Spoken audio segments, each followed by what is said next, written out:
Part 15. Clearances. Lightweight manufactured stone veneer must be installed to proper building code, requiring clearance to grade or paved surface. Never install below grade. If you are terminating at earth or mulch, maintain 4 inches of clearance. If you are terminating at a paved surface, maintain 2 inches of clearance. This can be reduced to 1/2 inch if specific conditions are met.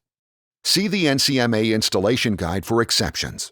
By providing the proper clearance and weep screed, capillary break, you avoid damp rising, you minimize risk of freeze-thaw damage, and deterioration from de-icing chemicals. When considering all clearances, ensure manufacturer's installation requirements are met to maintain product warranty. Thank you for watching.